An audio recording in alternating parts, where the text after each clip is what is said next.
Okay, so here's a quick question for you. What do iPhones, rare earths, and tunnel boring machines have in common? You can take a moment to think about it, but you'll be forgiven for thinking that on the face of it, there isn't really that much that they have in common. But in fact, there is actually one key reason why all of these items have been in the global news, and that is China. Because Chinese restrictions on the export of all of these items is causing severe disruptions for India's economy. If you're an Indian company that wants to build infrastructure in India, you're finding it hard to do that because German designed tunnel boring machines that have been built in China are not being exported to India because Chinese customs authorities are restricting the exports of those items. If you're a global manufacturing giant like Apple and you want to build iPhones in India, you're finding it hard to do so because Chinese contract manufacturers like Foxconn aren't allowed to transfer key technologies or key personnel to India to build out those iPhones. If you want to build automobiles in India, you're finding it hard to do that because the Chinese government is again restricting exports of rare earth metals to India. So what exactly is going on here? What exactly is the story? The story seems to be that China is quietly applying industrial sanctions to India. Essentially, the story here is that China wants to stall India's economic rise. It doesn't want India to become the next key economic power in Asia and is willing to do whatever it takes to achieve that goal. So what exactly is going on? Is that theory true? And will China succeed in doing what it wants to do? That's exactly what we're going to figure out together today. So this week, you might have seen that External Affairs Minister S. Shankars was in China.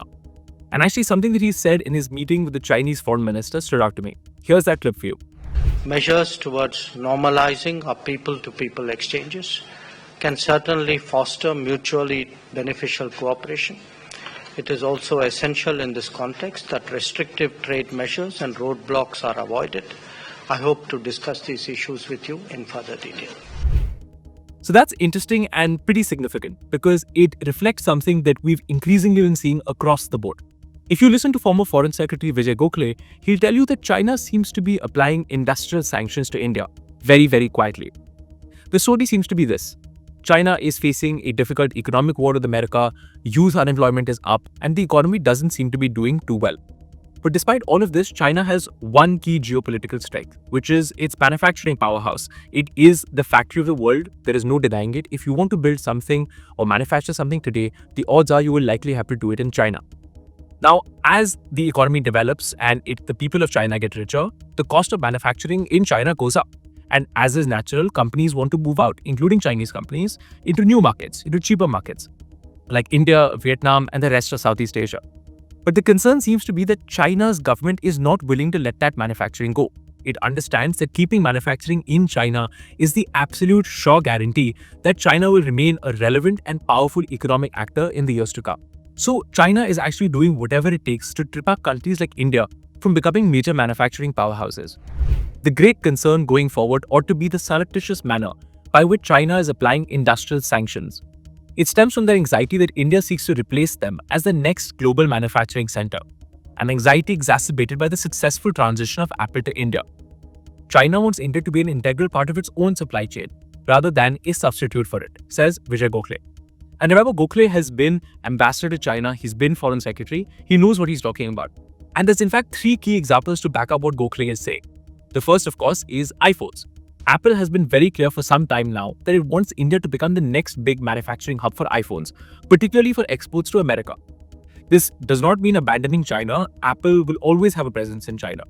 Just in the first 6 months of this year, 23.5 million iPhones were exported from India. Those numbers are going to increase as the years go by, and that means exports was tens of billions of dollars. But now, Apple has started running into a problem. And the problem concerns Foxconn, which is a Chinese contract manufacturer that works very closely with Apple. Foxconn is starting to have problems in India.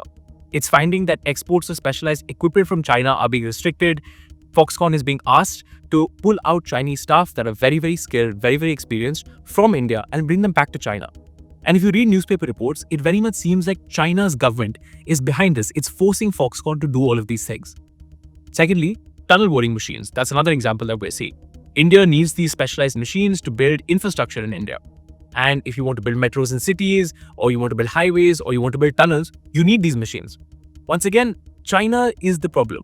We actually saw this play out in a fairly dramatic fashion when Commerce Minister Piyush Goyal complained on camera to a German minister, saying that German companies building machinery in China were not delivering them on time.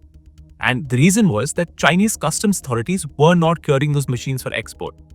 And there's a third example that we seem to have seen more recently, which is specialized fertilizers.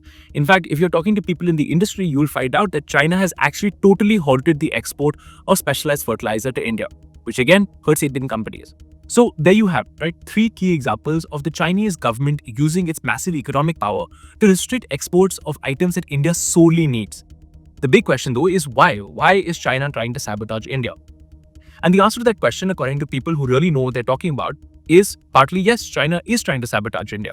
As Ambassador Gokhale said, China wants to maintain a dominant position as the world's factory. An article in The Economist magazine, you might have heard about it, it's a prestigious global magazine, actually told us that in some cases, Beijing wants even low-cost manufacturing to stay in China. China is, for example, looking at the examples of a number of Western countries that have been hollowed out after decades of manufacturing companies moving to Asian countries like China. And it is determined to not let that happen to it. So that explains part of why China wants to block Apple, for example, from building out a new supply chain in India. It also explains why China's Ministry of Commerce does not want companies to transfer sensitive technology to other countries. And that is very, very ironic because if you know anything about China's development story, you know that for the last 40 years, China developed because it got foreign manufacturing firms to come to China and also share their manufacturing technology. That's how China developed and became the industrial powerhouse that it is today. But China doesn't want other countries to copy what it did and become economic competitors. So it's applying industrial sanctions. Part of the answer to why China seems to be targeting India is also geopolitics. India continues to restrict investments from China. It's working with Japan, Australia, and America to contain China in the Indo-Pacific region through the Quad. And China also continues to back Pakistan. So all of these things told, India and China do not have a good geopolitical relationship. So it definitely makes sense that China would try to use economic sanctions to extract concessions from India. And China has actually had a record of doing this in the past, whether it's with South Korea or Australia or with Japan. It knows that its control over global manufacturing, its supply of industrial goods, its supply of, for example, ingredients for the making of pharmaceuticals in India gives it massive economic leverage over India. So that's the whole picture. That's the whole story. The bigger question now that you might be asking is, what can India do about it? One answer is that we're trying to keep our relationship with China stable to basically ensure that geopolitics doesn't get in the way of economic relationships. It's kind of why Shankars was in China recently and why he raised this issue directly with the foreign minister. We also know that India's Foreign Secretary Vikram Misri has actually brought up the issue of rare earths exports restrictions with the Chinese government directly. But of course, that's only part of the solution because there we're just depending on China handing us this equipment. But of course, that's only part of the solution because the really long-term workable solution is to invest in new supply chains ourselves and finding new sources of supply. For example, on critical minerals where China controls global supply, India is working with America, it's working with the Quad, it's working with the new International Minerals Security Partnership to cut dependence on China. So far though, we haven't seen too many successes on this kind of thing. But India is going to have to keep pushing on this endeavor because the stakes are too high.